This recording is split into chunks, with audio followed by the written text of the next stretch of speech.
A paz do Senhor para os nossos queridos e amados irmãos e amigos que sempre acompanham aqui os nossos vídeos que fazemos sobre o estudo da revista da Escola Bíblica Dominical, Lições para Adultos da editora CPAD. Estamos estudando o terceiro trimestre deste ano de 2025. Estamos estudando uma série de lições desse trimestre, falando sobre a igreja em Jerusalém. Estamos estudando uma série de lições compreendendo o surgimento da igreja local em Jerusalém e o seu desenvolvimento.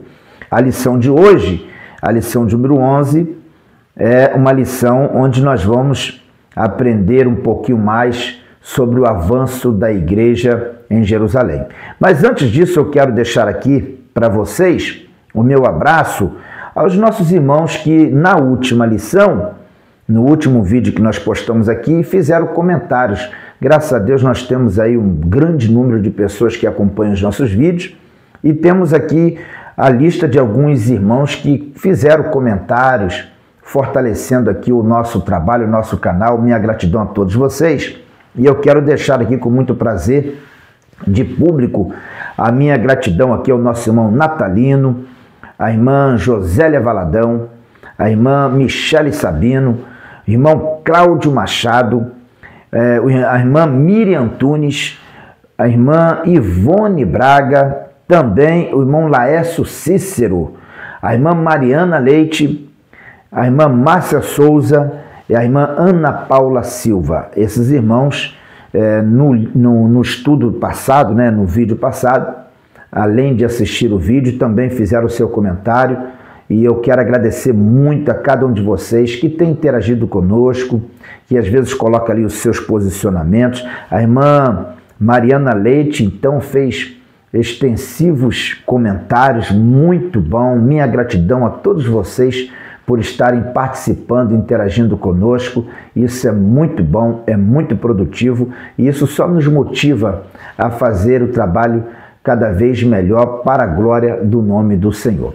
Bom, eu quero aqui nessa oportunidade, voltando ao assunto da lição, nós vamos estudar hoje a lição de número 11, como já falei, e o título da lição é Uma Igreja Hebreia na Casa de um Estrangeiro.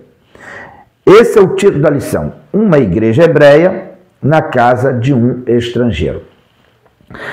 Nós estamos estudando uma sequência acompanhando o avanço da igreja de Jerusalém. Vocês que estão nos acompanhando desde a primeira lição têm percebido como que se desenvolveu a igreja local de Jerusalém e como ela foi se tornando uma igreja de expansão mundial, porque ela começou em Jerusalém e depois foi avançando por todo o Império Romano, que era o mundo conhecido daquela época. É interessante nós observarmos que Jesus deixou uma ordem para que essa igreja começasse pregando em Jerusalém, depois avançasse para a Judéia, Samaria e depois fosse até os confins da terra. A igreja de Jerusalém, ela seguiu esse caminho. Começou ali em Jerusalém, toda a cidade de Jerusalém foi cheia da pregação do evangelho, a ponto até mesmo dos sacerdotes, muitos deles virem a se converter, e a igreja rompeu os muros de Jerusalém, foi para a Judéia, depois alcançou Samaria, como estudamos na semana passada aqui, e agora, na lição 11, nós nos deparamos com essa mesma igreja, alcançando agora os gentios. A igreja agora está entrando na terra dos estrangeiros, porque os samaritanos, embora era um povo ali que tinha estrangeiro, mas eram estrangeiros misturados com os judeus. Era uma mistura, os samaritanos eram um povo misturado. Mas agora, na lição de hoje, nós vamos nos deparar com um cenário onde, finalmente, a igreja de Jerusalém, representada pelo apóstolo Pedro e por outros irmãos que lhe acompanharam, entraram na casa de uma pessoa genuinamente estrangeira, de cidadania romana, inaugurando assim os trabalhos da igreja aos povos gentios, aos povos estrangeiros. Essa lição ela é muito importante. O título dessa lição é emblemático e tem uma importância muito grande porque marca de fato um divisor de águas.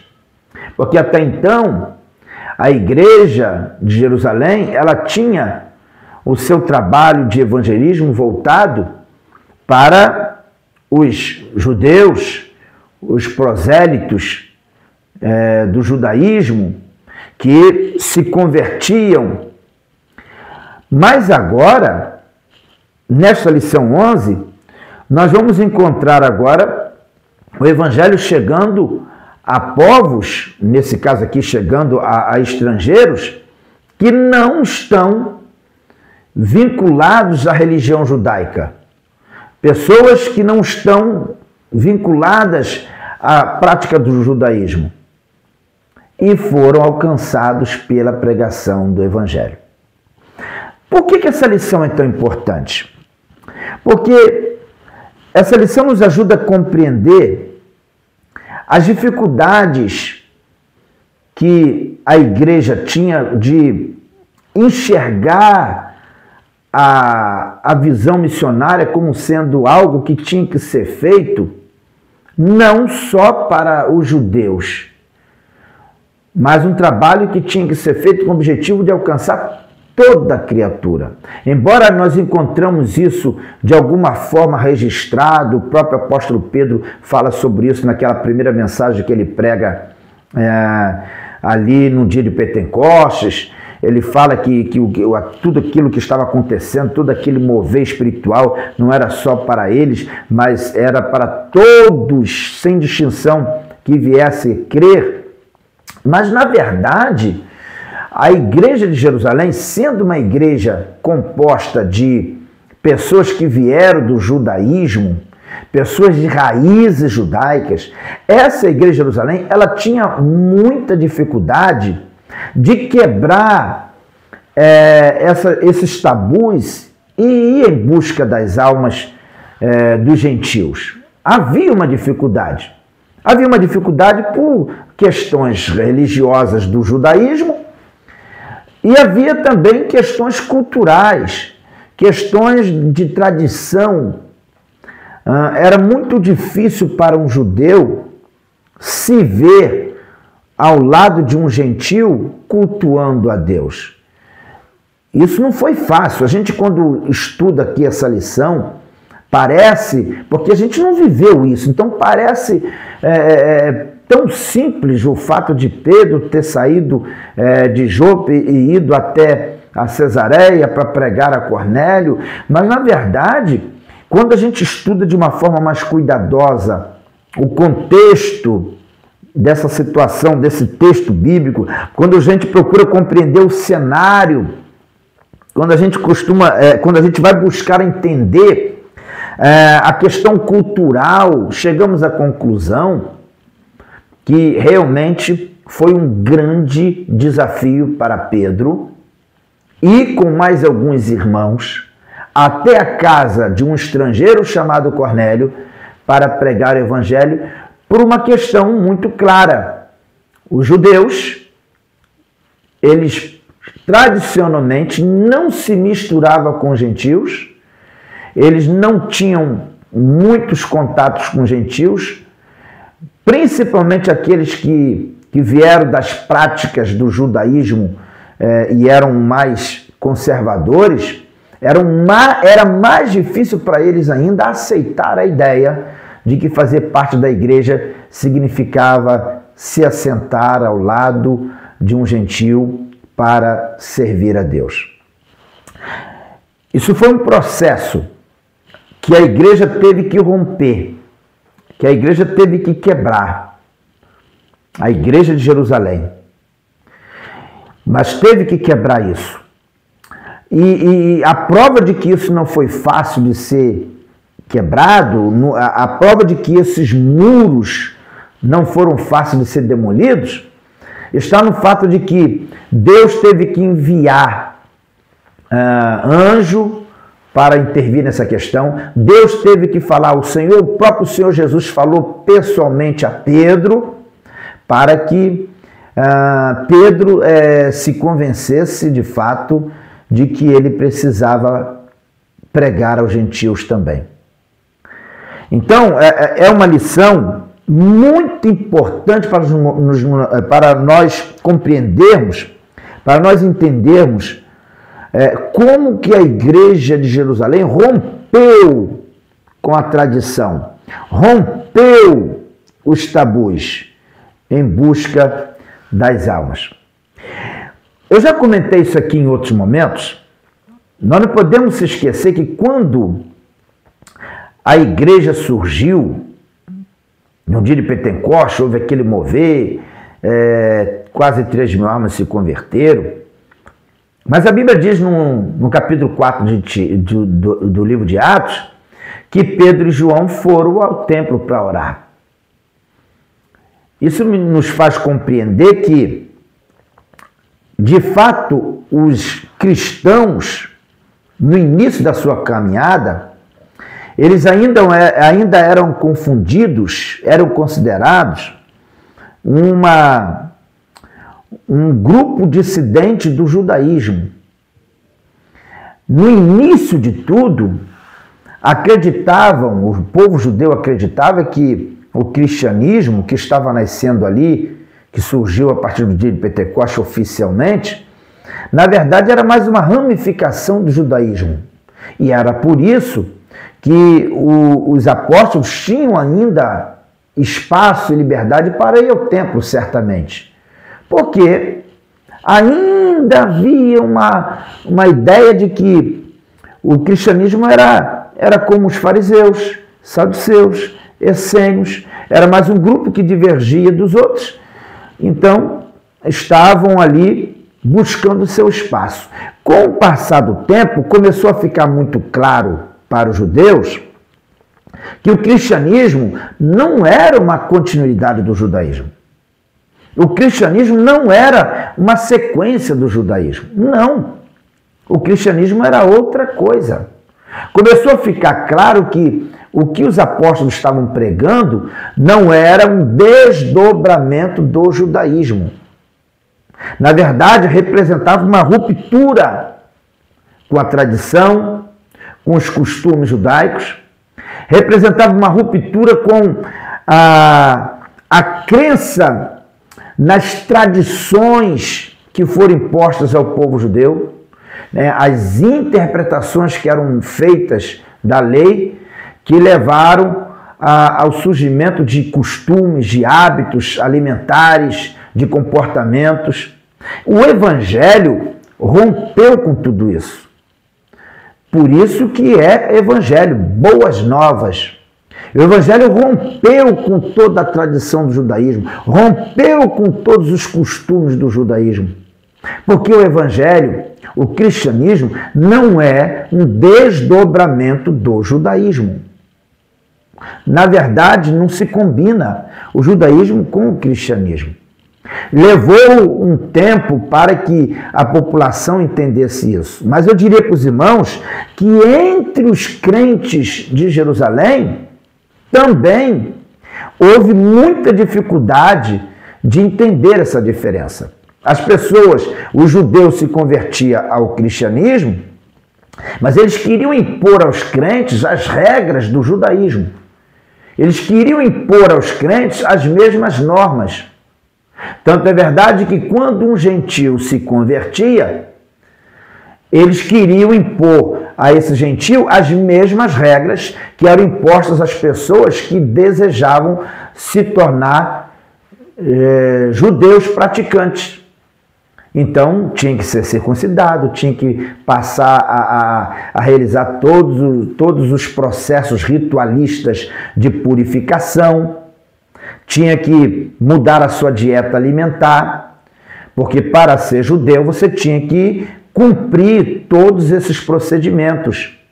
E quando as pessoas no início do evangelho estavam se convertendo ali, e se não fosse judeu, os judeus judaizantes que estavam dentro da igreja agora, convertidos, mas eles traziam dentro de si a tradição do judaísmo, queria impor essas regras para os cristãos.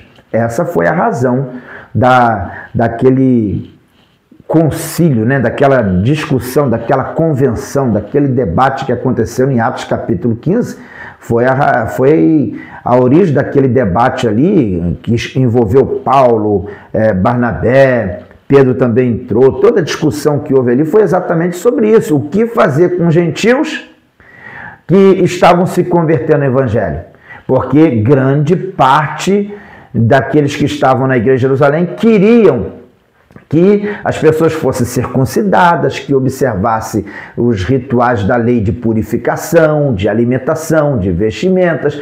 E Paulo apresentou ali o evangelho como sendo algo que, na verdade, rompia com tudo isso. Mostrando que o cristianismo não era um desdobramento, não era uma continuidade do judaísmo. O cristianismo era o rompimento de tudo aquilo. E nós agora, desobrigados de seguir os rituais, os costumes e práticas da lei, seguimos tão somente aquilo que o Senhor Jesus deixou para nós através dos seus ensinamentos. Mas por que eu estou fazendo esse rodeio todo aqui? Porque para o evangelho chegar na casa de Cornélio, um gentil, romano, centurião, para que o evangelho chegasse na casa dele, não foi fácil. Foi necessário a intervenção divina. Se Pedro não recebesse de Deus aquela visão e aquela ordem que lhe foi dada, certamente Pedro teria muitas dificuldades para ir à casa de Cornélio ou à casa de qualquer outro gentil. Mas Pedro acabou indo por ordem do Senhor. E depois nós vamos observar aqui que mesmo Pedro indo segundo a ordem de Deus, Pedro ainda teve muitas dificuldades porque enfrentou resistências por parte dos crentes de Jerusalém, aqueles que eram, embora cristãos, mas ainda presos ao legalismo, não aceitavam em hipótese alguma que os gentios viessem participar das mesmas bênçãos que a igreja de Jerusalém desfrutava. Irmãos, existe até hoje em nosso meio cristãos que são assim, que pensam que o evangelho é só para ele, para a família dele. Eles querem fazer uma seleção de pessoas que podem e que não podem ser cristãos. Podem e não podem ir para o céu. Na verdade, a Bíblia nos ensina que nós temos que pregar o evangelho a toda criatura, sem acepção de pessoas. Sem acepção de pessoas. Devemos pregar o evangelho a toda criatura. Não importa o que a pessoa faz de errado. Não importa o caminho tortuoso que a pessoa vive. Nós devemos pregar o evangelho a toda criatura e pregar acreditando na possibilidade de salvação para todos, sem discriminação alguma. É assim que o Senhor Jesus quer que nós preguemos o evangelho. Existem hoje pessoas como existia na igreja de Jerusalém, com uma mentalidade fechada, que vivem dentro da sua própria bolha e têm dificuldade de aceitar que pessoas de origens, de comportamentos e de vida tão diferentes tenham o direito à salvação. Infelizmente, isso não mudou. Existe nos dias atuais pessoas que pensam assim. Entre nós cristãos existem pessoas que querem estabelecer limites para a pregação do evangelho. Querem estabelecer limites para a salvação, onde eles mesmos tomam iniciativa de julgar quem deve ou não ouvir o Evangelho, quem merece ou não merece ouvir o Evangelho, quando na verdade, irmãos, tudo isso não passa de um erro muito grave por parte daqueles que se dizem cristãos, porque o Evangelho deve ser pregado a toda criatura, independentemente da sua origem de raça, independentemente da sua origem de credos, mas todos devem ouvir o Evangelho. Todos devem ter a oportunidade de ouvir o Evangelho. Não importa a cultura, não importa a origem dessa pessoa. Todos têm o direito de conhecer Jesus. E a igreja tem esse dever de pregar essa palavra. E a igreja não tem o direito de selecionar quem vai ser salvo e quem não vai. A igreja deve pregar. É claro que o Evangelho transforma, liberta, né? Jesus ama o pecador. Não significa que ele aceita o pecado. Quando a pessoa ouve a palavra e a palavra toca no coração, automaticamente a pessoa vai receber a graça de Deus para mudar a sua vida, mudar o seu comportamento, mudar as suas práticas, porque quem está em Cristo, nova criatura as coisas velhas a se passaram, eis que tudo se fez novo. O Evangelho liberta, mas, todavia, entretanto, nós precisamos pregá-lo, pregar o Evangelho, sem acepção de pessoas. Porque o Evangelho pode libertar qualquer pessoa, independentemente do seu estado espiritual que se encontra.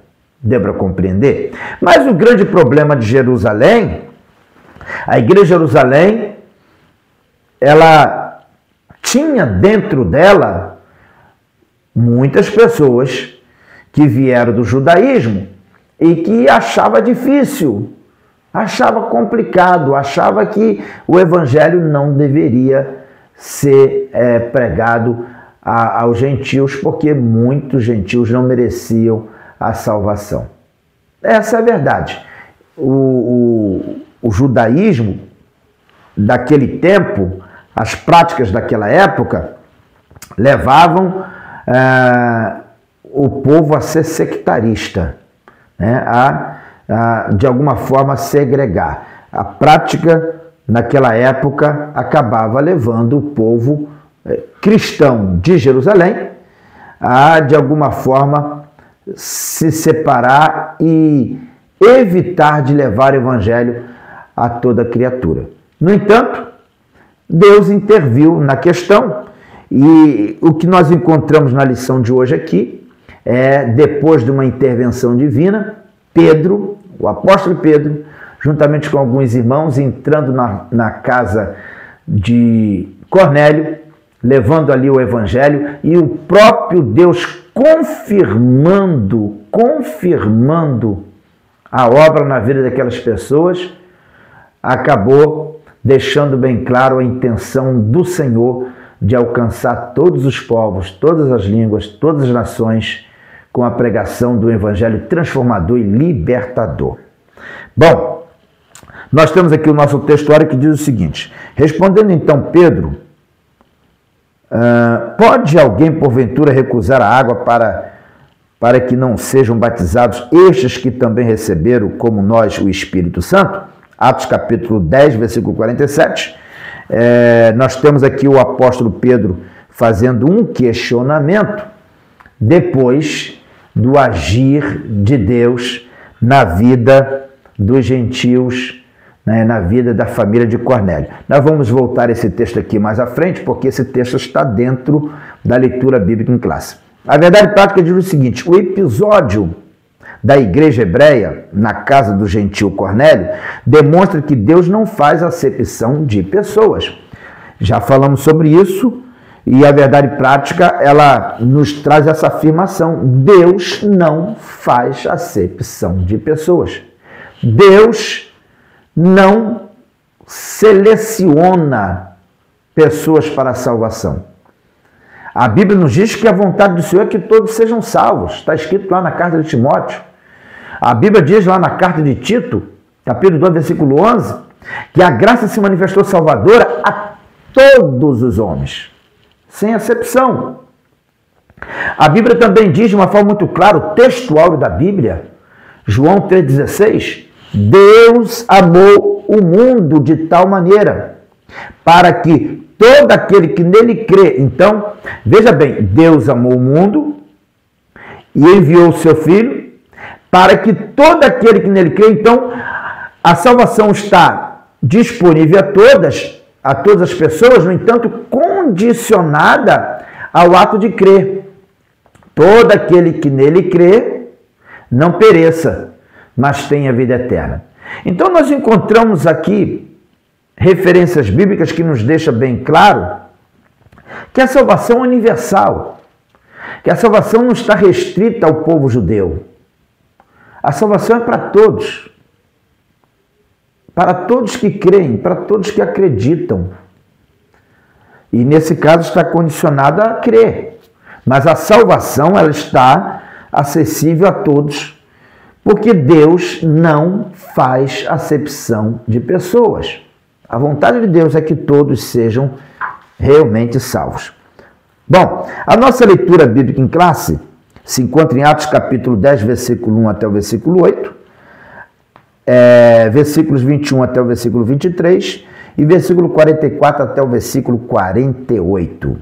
Então, vamos seguir aqui versículo por versículo para nós entendermos todo o cenário vivenciado aqui pelo apóstolo Pedro na casa de Simão, na casa de Cornélio, que vivia lá em Cesareia. Versículo 1 diz assim: E havia em Cesareia um varão por nome Cornélio, centurião, da corte chamada italiana.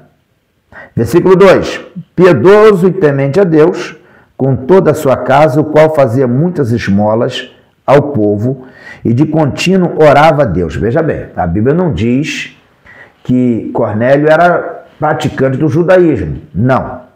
A Bíblia apresenta ele aqui como um gentil, centurião, que vivia na cidade de Cesareia, e nesse caso aqui era Cesareia Marítima.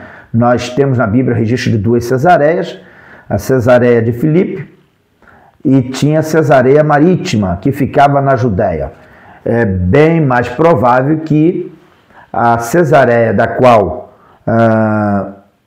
Cornélio fazia parte, na qual ele residia, era a Cesareia Marítima, a Cesareia que estava na região da Judéia, uma cidade costeira, mas era uma cidade que, embora estivesse na região da Judéia, ela era cheia de pessoas gentias.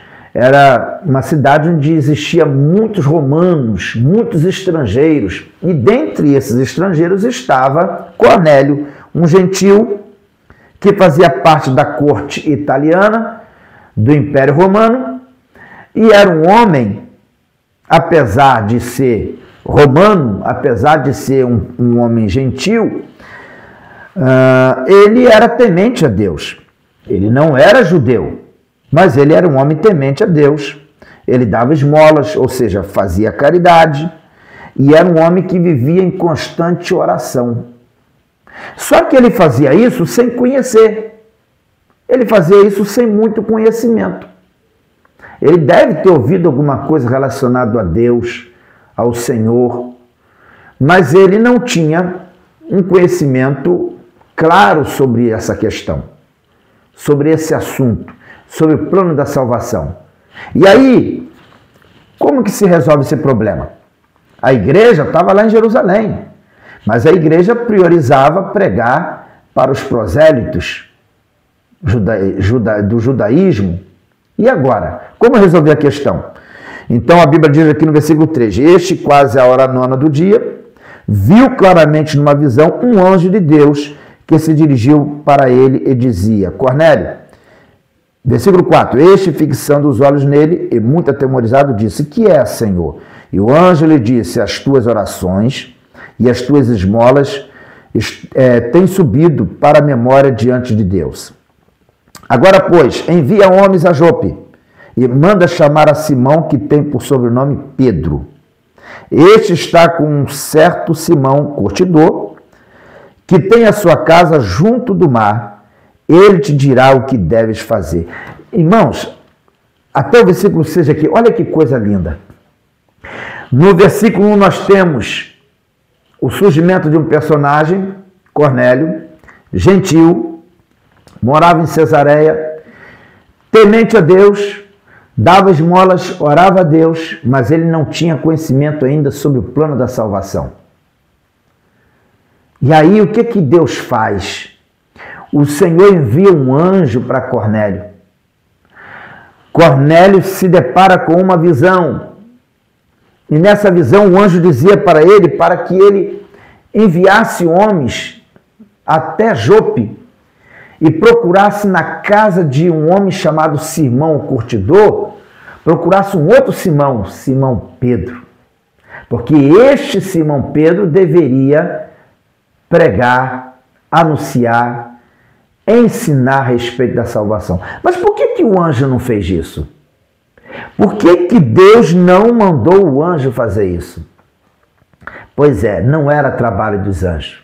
Lá em 1 Pedro capítulo 1, versículo 12, diz que os anjos desejavam atentar, desejavam conhecer, eles desejavam se envolver com essa questão do Evangelho. Mas não foi dada a eles essa missão. Essa missão foi dada à igreja. É papel da igreja. É a responsabilidade da igreja. É minha responsabilidade, é sua responsabilidade, crente. Falar de Jesus, pregar o Evangelho, anunciar a salvação. É sua responsabilidade, é minha responsabilidade, não dos anjos. Deus poderia ordenar ao anjo para ensinar o Evangelho a Cornélio. No entanto, Deus não deu essa missão ao anjo, mas ordenou que, através do anjo, ordenou a Cornélio que Cornélio procurasse a Pedro, que estava em Jope. E o anjo deu detalhes de onde estava Pedro, para que Pedro fosse buscado.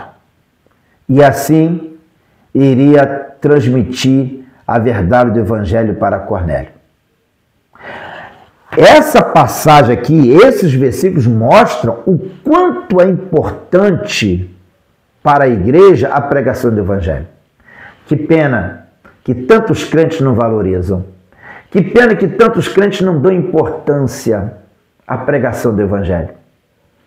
São capazes de passar um ano inteiro sem falar de Jesus para alguém. Sem convidar alguém para ir à igreja, para assistir uma mensagem. Tem crentes que são capazes de passar o ano todo sem falar para alguém, olha, Jesus te ama. Mas aqui, nesses primeiros 6 versículos aqui de Atos capítulo 10, nós encontramos o quanto Deus valoriza o trabalho da igreja. O quanto para Deus é importante que cada crente se posicione como pregador do Evangelho. Vamos lá, o versículo 7 diz: E retirando-se o anjo que lhe falava, chamou 2 de seus criados e a um piedoso soldado dos que estavam ao seu serviço. Versículo 8, e havendo-lhes contado tudo, os enviou a Jope. Então, Cornélio, depois que recebeu essa visão angelical, chamou 2 dos seus criados e chamou um soldado dele também, temente também, e esses 3 foram até Jope para lá se encontrar com Pedro. Então vocês vejam que Deus teve que intervir na questão para que Cornélio ouvisse o Evangelho. Mas olha só que coisa interessante. Deus enviou um anjo para falar com Cornélio, mas enquanto esses homens estavam indo em direção a Jope, Deus também estava falando com Pedro. É interessante você observar isso, que Deus também precisava falar com Pedro. Por quê? Porque Pedro, ele estava em Jerusalém, né, como um dos pastores, um dos apóstolos, ele era crente de Jerusalém. A igreja de Jerusalém tinha essa dificuldade de entender a obra missionária além, né, pregando além dos prosélitos judeus. Então Pedro, ele teria certamente dificuldades enormes para quebrar esse tabu e pregar para Cornélio. Pedro não iria certamente para lá simplesmente se os três chegassem na porta da casa de Simão Curtidor e chamassem Pedro. Pedro certamente não iria lá através do convite de Cornélio feito por esses três homens. Para que isso acontecesse, Deus teve que enviar também a Pedro, Deus teve que enviar a Pedro uma mensagem através de uma visão. A Bíblia diz que Pedro foi orar na hora sexta, por volta de meio-dia, antes da refeição. Ele foi para o terraço da casa orar e quando ele estava ali orando, ele viu quando desceu um lençol com animais imundos, considerados imundos pela lei judaica. E aí a ordem que vinha era come. E Pedro disse, mas não posso comer, são animais imundos. Por 3 vezes o lençol desceu com esses alimentos, com os animais considerados imundos pela lei judaica. E aí o próprio Senhor falou para Pedro, Pedro, não considere imundo aquilo que eu santifiquei. Oh, coisa linda! Depois dessa visão, Pedro foi compreender que essa visão estava se referindo exatamente aos gentios, considerados imundos pelos judeus, mas que agora tinham o direito de ouvir o evangelho da mesma forma que os judeus. O judeu, ele tinha um processo de purificação, uma dieta alimentar, uma forma de se vestir, de se comportar, diferente dos gentios. A grande questão que pairava na mente dos crentes judeus era o seguinte, como é que nós vamos se assentar para cultuar a Deus se os gentios não se lavam como nós se lavamos? Os gentios não se purificam como nós nos purificamos. Então vocês vejam que havia ainda muito legalismo, havia ainda muitos crentes presos à tradição judaica e o fato de eles ainda praticarem muitas coisas relacionadas à tradição judaica fazia eles se acharem melhores do que os gentios. Por essa razão, os crentes de Jerusalém continuavam achando os gentios imundos.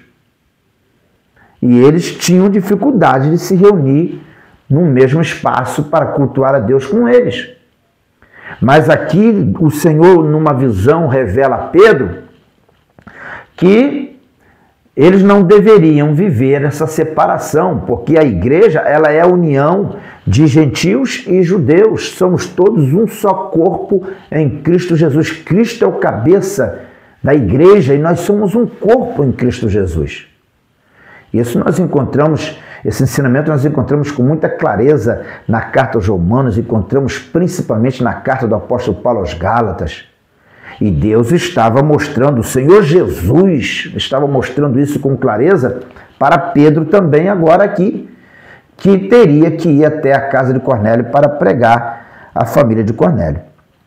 Aí nós temos o versículo 21 aqui que diz, e descendo Pedro para junto dos varões que lhe foram enviados por Cornélio, disse, sou eu a quem procurais. Qual é a causa? Por que estais aqui? E eles disseram, Cornélio, centurião, varão justo e temente a Deus, e que tem bom testemunho de toda a nação dos judeus, foi avisado por um santo anjo para que te chamasse à sua casa e ouvisse as tuas palavras. Então vejam bem, quando esses homens estavam indo para Jope, Deus estava dando visão a Pedro. Pedro logo entendeu o que Deus estava falando com ele. Quando esses homens bateram a porta da casa de Simão o curtidor, chamando por Pedro, Pedro entendeu o que Deus queria com ele. E Pedro só foi com esses homens porque ele entendeu isso como uma ordem divina. Versículo 23. Então, chamando-os para dentro, os recebeu em casa. No dia seguinte foi Pedro com eles, e foram com eles alguns irmãos de Jope. Então, vocês vejam que Pedro aqui, no versículo 23, Pedro não foi sozinho. Ele sabia que iria enfrentar resistências.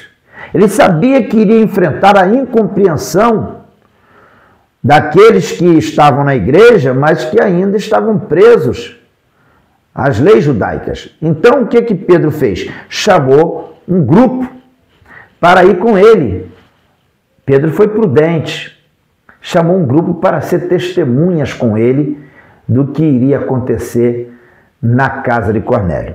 E aí nós temos o versículo 44, que diz o seguinte: e dizendo Pedro ainda estas palavras, caiu o Espírito Santo sobre todos os que ouviam a palavra. E os fiéis que eram da circuncisão, todos quantos tinham vindo com Pedro, maravilhavam-se de que o dom do Espírito Santo se derramasse também sobre os gentios, porque os ouviam falar em línguas e magnificar a Deus. Versículo 47, respondeu então Pedro: pode alguém porventura recusar a água para que sejam batizados esses que também receberam, como nós, o Espírito Santo? E versículo 48, fechando, e mandou que fossem batizados em nome do Senhor, então rogaram-lhe que ficasse com eles por alguns dias. Então vamos lá, Pedro vai com eles, com esses 3 enviados de Cornélio, leva também alguns irmãos que lá no livro de Atos capítulo 11 está registrado que eram 6, meia dúzia de irmãos foram junto com Pedro. Chegou lá, Pedro começou a pregar o evangelho para a família de Cornélio, começou a falar do evangelho. E Pedro, enquanto falava, Deus foi trabalhando no coração daquelas pessoas e eles foram se convertendo de repente, de forma inesperada. O versículo 44 diz, né? E dizendo Pedro ainda estas palavras, caiu o Espírito Santo sobre todos os que ouviam. A Bíblia diz que Cornélio tinha chamado seus familiares, seus amigos, ele encheu a casa de pessoas mais próximas a ele para ouvir as palavras de Pedro. E quando Pedro ainda estava pregando, caiu sobre eles o poder do Espírito Santo. E do mesmo jeito que aconteceu no dia de Pentecoste. Porque no versículo 46 diz: porque os ouviam falar em línguas e magnificar a Deus. Então aconteceu do mesmo jeito que aconteceu no dia de Pentecoste. Atenção para os nossos irmãos que dizem que o fenômeno que aconteceu no dia de Pentecoste só aconteceu lá e não se repetiu mais. Aqui na casa de Cornélio foi ouvido entre os que estavam ali línguas. Ou seja, os crentes ali na casa de Cornélio, os novos convertidos, falaram em línguas, do mesmo jeito que foi falado no dia de Pentecostes. E as línguas são evidências do batismo com o Espírito Santo. Todos, a Bíblia não diz quantos, mas todos foram batizados com o Espírito Santo. Detalhe, antes mesmo de ser batizado nas águas.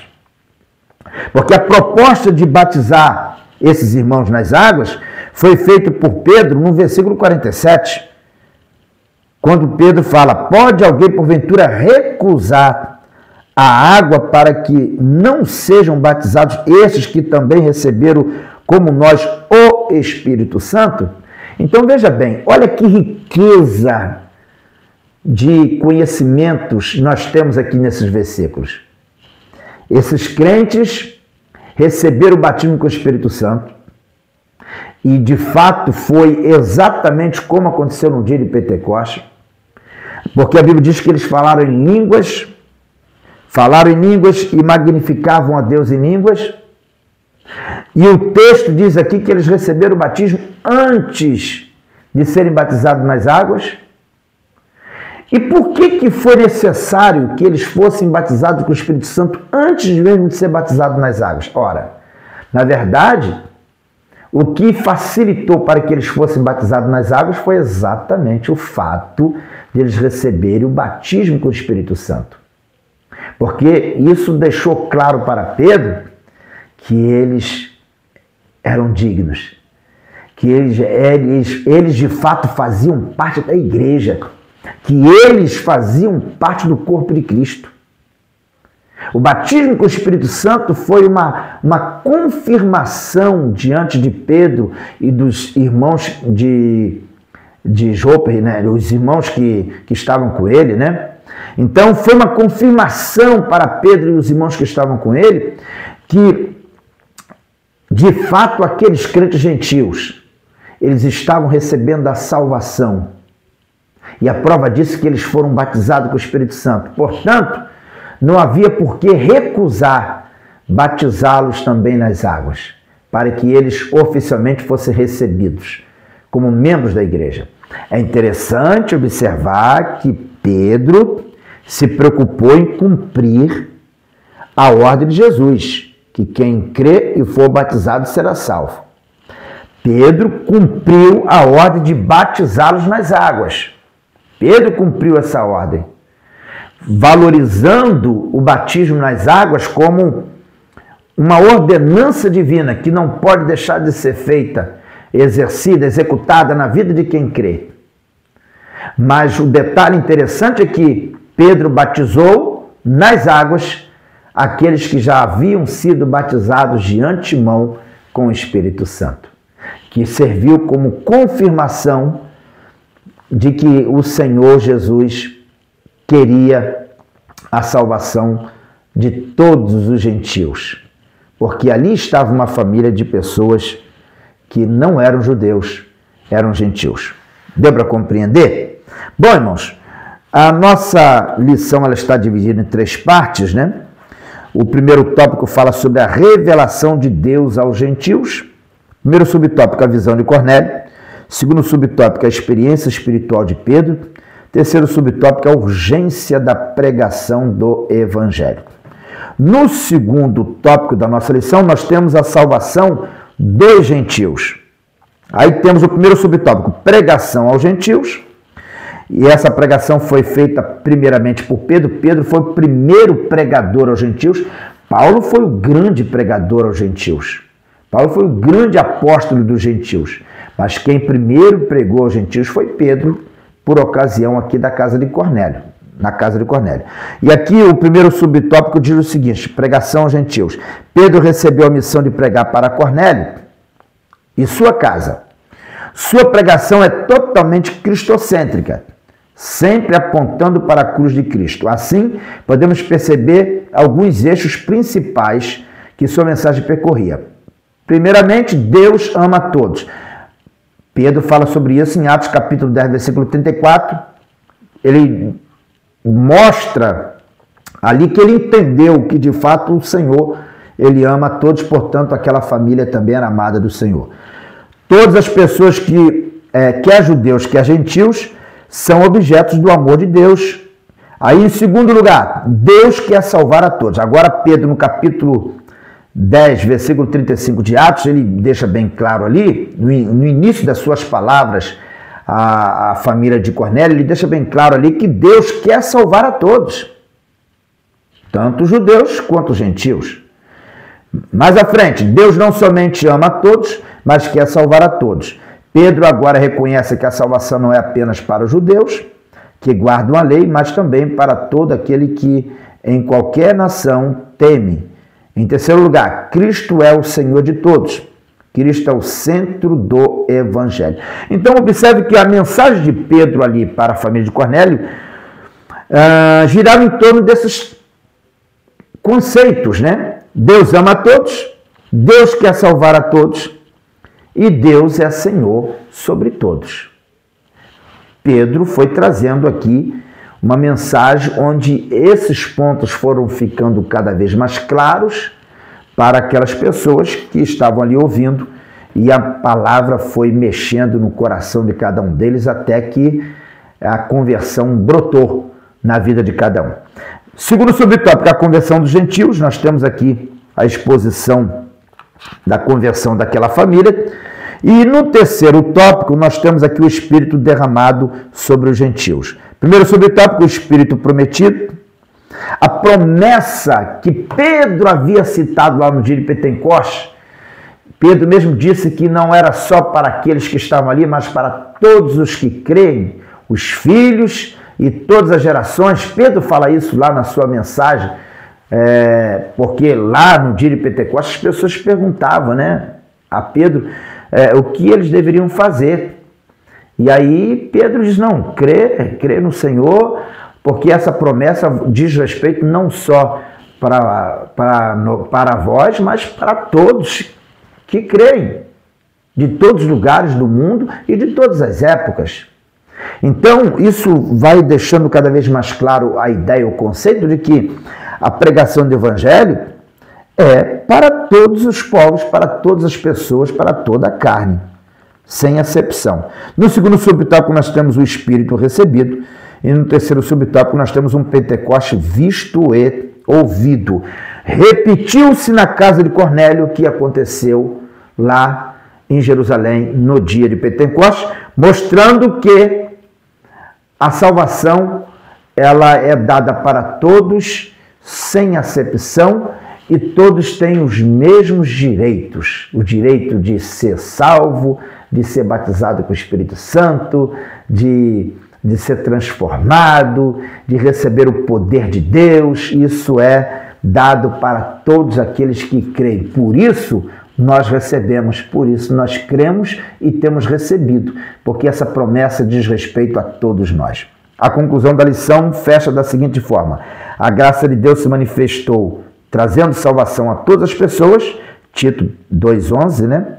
A missão da igreja na casa do gentil Cornélio mostra como o amor de Deus pode alcançar todas as pessoas, independentemente de cor e raça, que abrem o seu coração à poderosa mensagem da cruz. Aqui também vemos que a fé evangélica não é algo subjetivo, mas marcada pela ação e presença real do Espírito Santo na vida daquele que crê. Então, para Pedro e para os crentes que estavam com ele ali, ficou muito claro que a salvação não é para um grupo, não é só para os judeus, é para todos. Se vocês lerem o capítulo 11 do livro de Atos, vão ver que Pedro teve muita dificuldade. Na igreja de Jerusalém se levantou uma resistência contra Pedro. E Pedro levou as testemunhas ali para comprovar e mostrar para os crentes ali em Jerusalém que o que aconteceu ali na cidade de Cesareia, na casa de Cornélio, foi uma ação divina. Ele mostra que ele foi para lá por ordem de Deus e Deus confirmou com o batismo com o Espírito Santo sobre todos aqueles que ali estavam, e dessa forma Pedro procurou convencer os crentes de Jerusalém, que ainda estavam presos ao judaísmo, né? Ele procurou mostrar para todos ali que o Evangelho não é propriedade de um grupo. O Evangelho, ele é para a salvação de todos. Todos têm direito. O Evangelho não é propriedade de uma igreja, não é propriedade de uma denominação. O Evangelho é para a salvação de todos. Todos podem ser salvos com a pregação do Evangelho. E cabe a mim e a você levar esta mensagem a todos os pecadores sem acepção. Deus abençoe a todos. Tenham vocês aí uma excelente aula desse dia 14 de setembro. Comentem, compartilhem, convide as pessoas para entrar aí no nosso link. Convide as pessoas para se inscrever também, para fortalecer aqui o nosso canal, tá bom? Deus abençoe a todos em nome do Senhor Jesus. Fiquem todos na paz do Senhor Jesus Cristo.